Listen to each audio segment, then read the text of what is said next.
Ya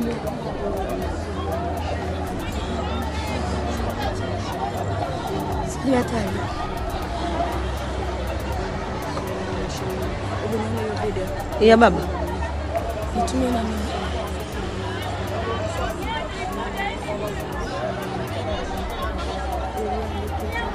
Ni saa 5:15 usiku hapa Dar es Salaam.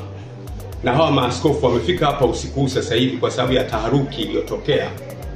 Kwamba tunaona hapo polisi wamekuja kuzunguka kanisa la Ufufuo na Uzima hapo Ubungo. Na maaskofu hao wamekuja haraka kukimbia kuja kusikiliza ni nini kinachoendelea. Of course hata mimi mwenyewe sijajua kinachoendelea, lakini naona hapo nje kuna defender za polisi kama 3 hivi wamekuja kuzunguka kanisa. Hatujajua nini kinaendelea. Kwa hiyo tunataka maaskofu wenzetu wote na wachungaji wetu wote na waumini wetu wote mjue kwamba usiku huu saa 5 sasa hivi tarehe ngapi leo? Tarehe 2 tumezungukwa hapa na polisi hapa. Sijui wanataka kufanya nini, na maaskofu wamepata taharuki, wamekimbia usiku huu kutoka madhehebu mbalimbali kuja kuangalia ni nini kinaendelea kufanyika. Kwa hiyo nitaendelea kuwajulisha, lakini kwa ufupi ni kwamba kuna watu wamefika hapa kanisani. Tunaona defender, hatujajua ndio polisi au ndio watekaji wenyewe. Nafikiri ni polisi, tunaona ni gari za polisi, lakini tuendelee kuwasiliana, tutajulishana cha kufanya. Asanteni sana.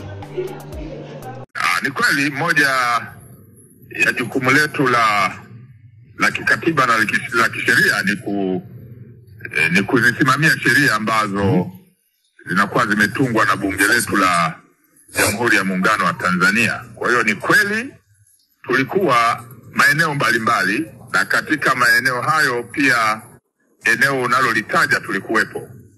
Wakati tukielekeza nini cha kufanya kulingana na maelekezo ya kisheria, kuna baadhi ya watu walikuwa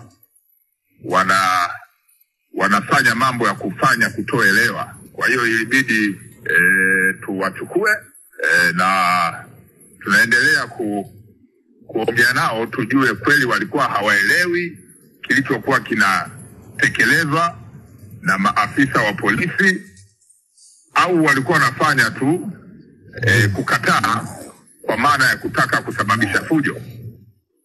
Ni dhahiri mtu ambaye amepewa mamlaka ya kisheria ya kusajili hizi taasisi za kidini,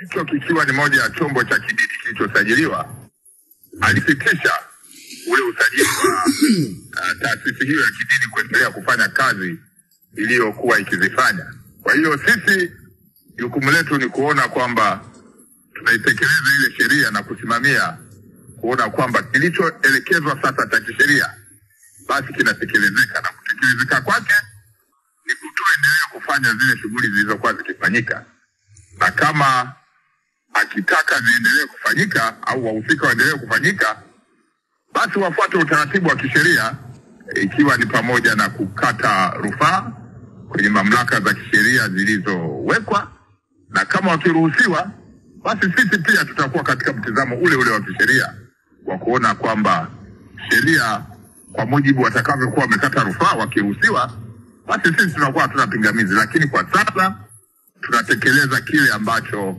ni cha kisheria cha mamlaka iliyowasajili, ambayo tayari imesitisha utekelezaji wa shughuli zao. Kutokana na mifumo ya kimawasiliano ambayo nchi yetu imeridhia, watu wengi wanapata mawasiliano ya nini kinaendelea tofauti kwa haraka sana, tofauti na jinsi ambavyo watu wanafikiria. Watu wengi wanajua mambo mengi kuhusiana na jambo hilo tangu jana usiku mpaka asubuhi, na watu wengi wanajua nini pale nini kinaendelea. Wanajua wasimamizi wa sheria, yani jeshi la polisi kanda maalum ya Dar es Salaam liko pale, na wameona, na tumeweka miti yenye alama ya kuzuia kufanyika kwa jambo lile. Kwa hiyo wale wahusika wa eneo lile tayari wengi wanajua, na hatutegemei kuwa katika msuguano wowote mkali